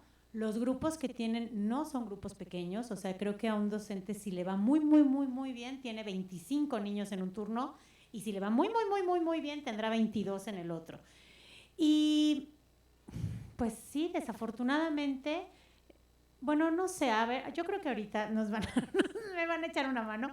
Sí hay como algunos programas y como actualizaciones de la Secretaría, sin embargo, creo que no es tan fácil acceso, ¿no? Lo que tendría que ser los consejos escolares que podrían servir como para ir trabajando por proyecto dentro de la escuela, para ir haciendo como todas estas adecuaciones, todas estas actualizaciones, muchas veces se come el tiempo por toda la parte administrativa que también es bien importante y se tiene que entregar. Ahí, pues bueno, yo estoy ahora como en pláticas con Pauta para empezar a colaborar con ellas y sé que tienen algunos programas en los que lo que trabajan justamente es con los docentes, ¿no? Entonces ese se me viene a la mente. En Iztapalapa, que están las Utopías, también creo que podría ser un buen lugar para acercarse y preguntar, porque bueno, ahora mismo no existe estos espacios para actualización docente, sin embargo creo que sería maravilloso y bueno, yo conozco a las personas que llevan este programa y creo que una propuesta para trabajar con docentes, no solo con niños, creo que sería muy bien acogida. Y pues algunos programas, actividades que se podrían hacer, pues bueno, hay varias. A mí me parece muy fácil y que va como que va a echar muchísimo, como que va a ser una semilla muy fértil trabajar como muchas estrategias para las tablas de multiplicación. ¿Por qué? Porque ahí se ve, no solamente se van a ver las multiplicaciones, no solamente se van a ver las sumas, se va a ver el pensamiento lógico y también se va a aprender como a encontrar patrones y secuencias. Entonces, creo que a lo mejor un programa que se pudiera desarrollar con materiales de muy fácil acceso y muy barato, a lo mejor como por ciertas áreas, creo que podría ser conveniente, ¿no?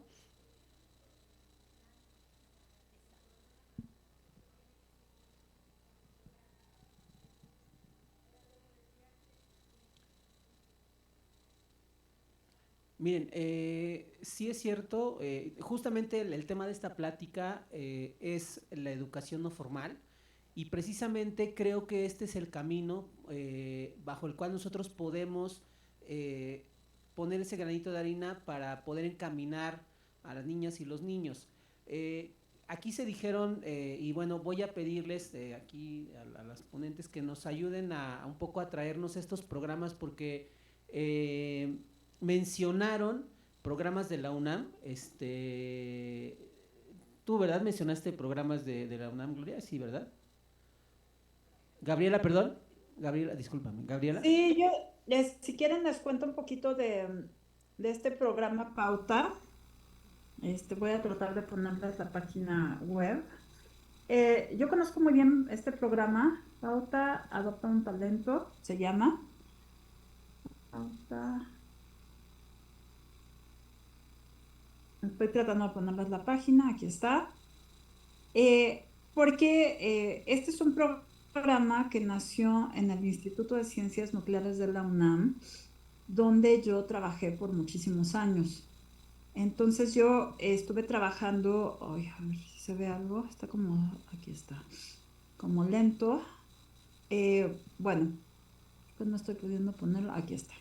Entonces, ¿de qué se trata este programa? Fue creado por un grupo de científicas y científicos que estaban preocupados porque sentían que se desperdiciaban muchos talentos para la ciencia entre los niños mexicanos. Niños que habían nacido tal vez en condiciones donde la familia, por ejemplo, no tenía facilidades económicas para enviarlos a las escuelas después de cierta edad, o que vivían en espacios muy alejados donde no hay escuelas, etc.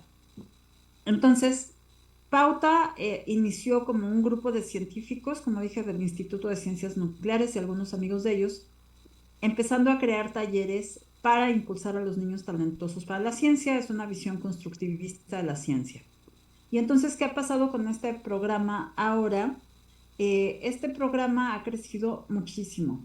Empezó como un programa pequeño y ahora tienen un grupo gigantesco de especialistas en educación, en docencia, en talleres, en muchas cosas interesantes para crear programas para que los niños se acerquen a la ciencia, las niñas y los niños, ¿no?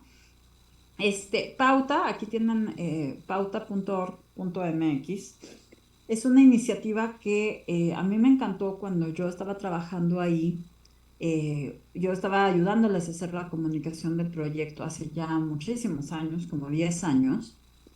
Y ahora, pues yo me acerqué como mamá. Entonces, ¿qué pasa con Pauta? Bueno, por un lado, tienen cursos para formar docentes que hacen estos talleres de Pauta para los niños.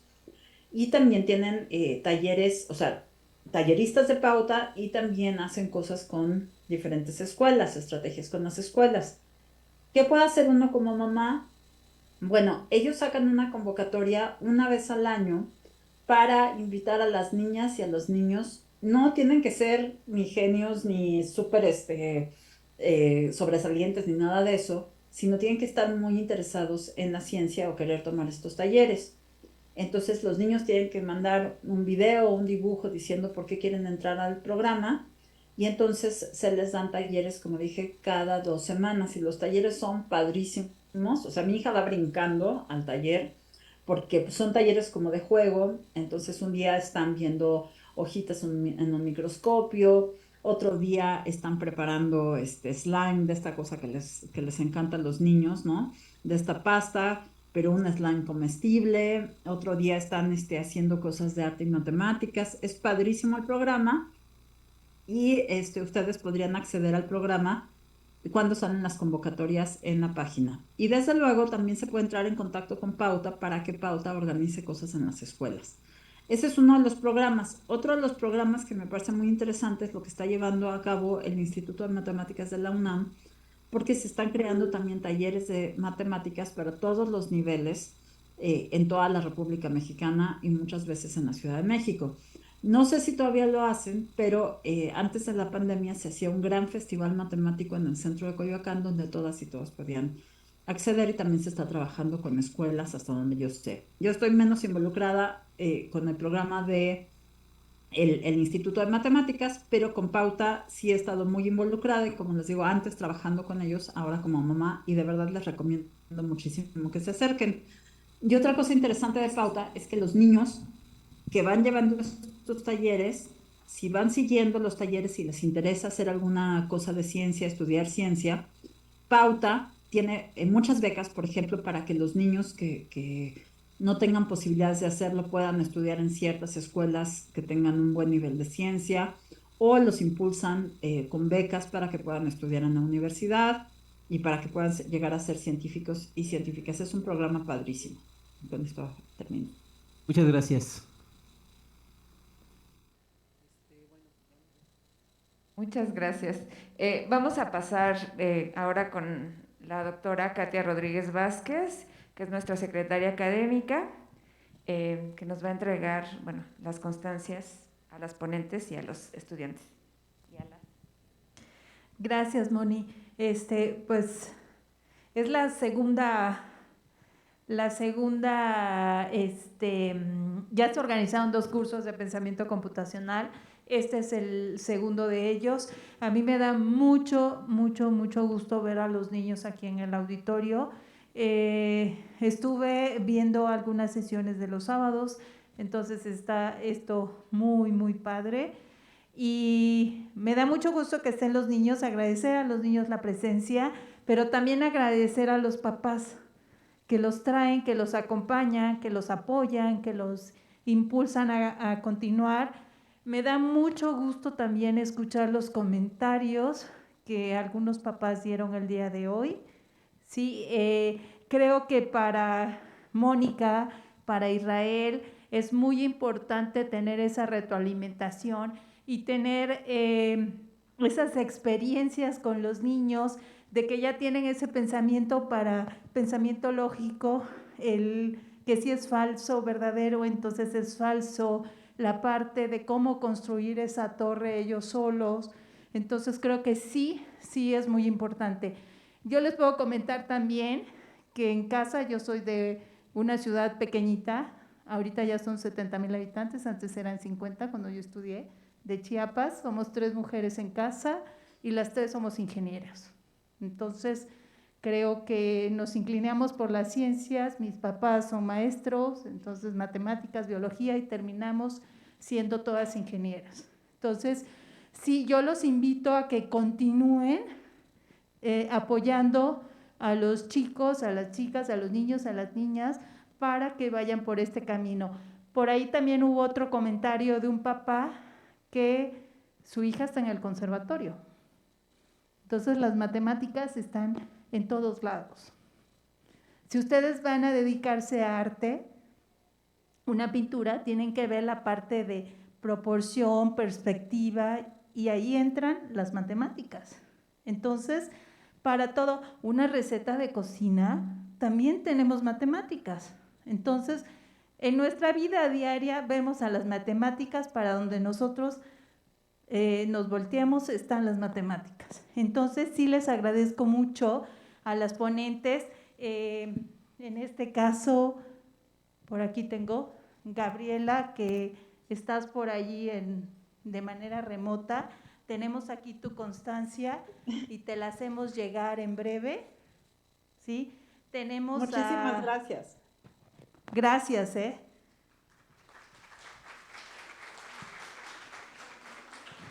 Tenemos la constancia de Nuria. Muchas gracias, Ay, tengo micrófono. No, a ustedes. Y tenemos la de Silvia. Muchas gracias. Sí, y quiero agradecer también a Moni y a Israel por la organización de este curso.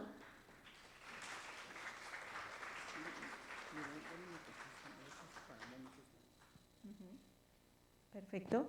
Entonces tenemos aquí la constancia para Moni, como es la que mueve la Comisión Interna de Igualdad de Género de aquí de este instituto, al igual que Israel.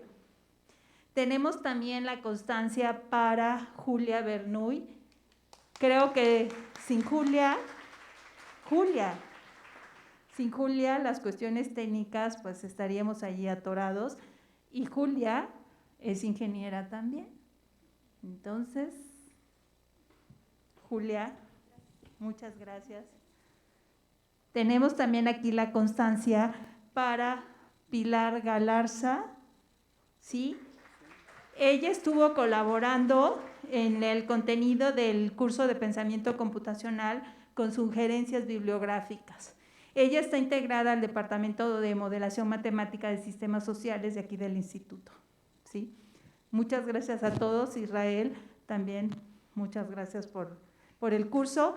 Creo que hizo falta como última diapositiva, una que dijera continuará.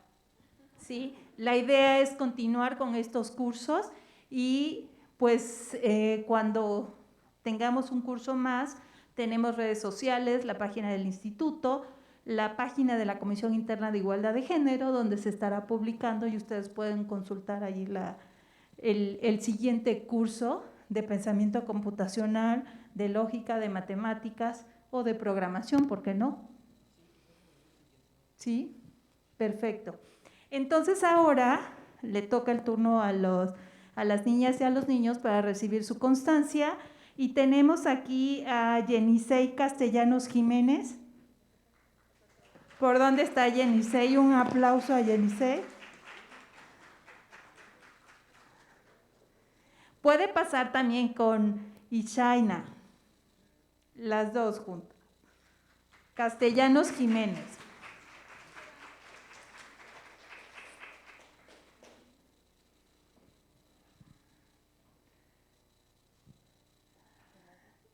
No, si quiere, escucho con... Muchas felicidades, ¿eh?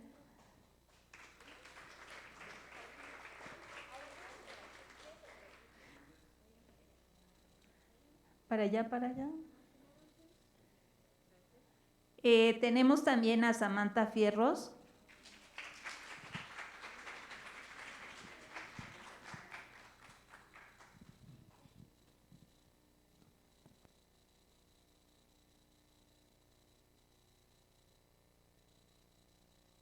Adelante, felicidades. Tenemos también a Gustavo Adrián Gutiérrez González. ¿Sí está por acá, Gustavo? No, no vino, pero le guardamos su constancia. Tenemos a Roberto Said Liñán Galíndez. Roberto. Andrega Venegas Patlani.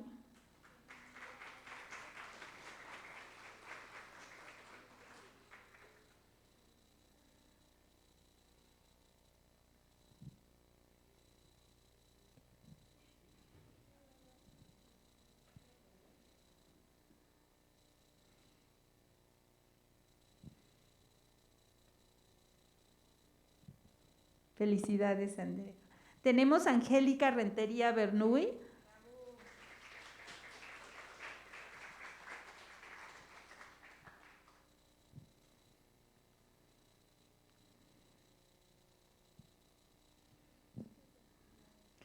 Felicidades. Tenemos también a Sami Navid Martínez Martínez. Felicidades.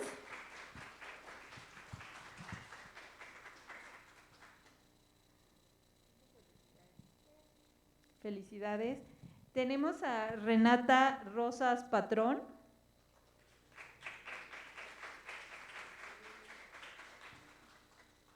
¿No está por acá? Tenemos también a Ana Isabela Esparza Pelcastre. Felicidades, aunque no esté, le guardamos su constancia. Yatsiri Azucena Flores Serrano. ¿Está Yatsiri? Y Lía Estela tampoco está, ¿verdad? Ángel Alfredo Olea Pardo, felicidades.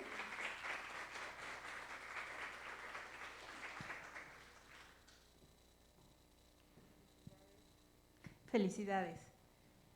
También tenemos por acá a Jennifer Michelle Jiménez Martínez. Felicidades.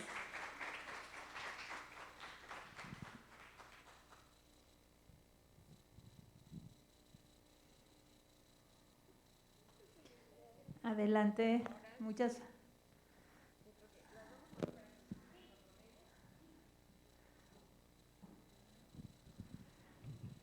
No te preocupes, me había caído.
Sí, gracias. Un aplauso para los niños y las niñas. Felicidades.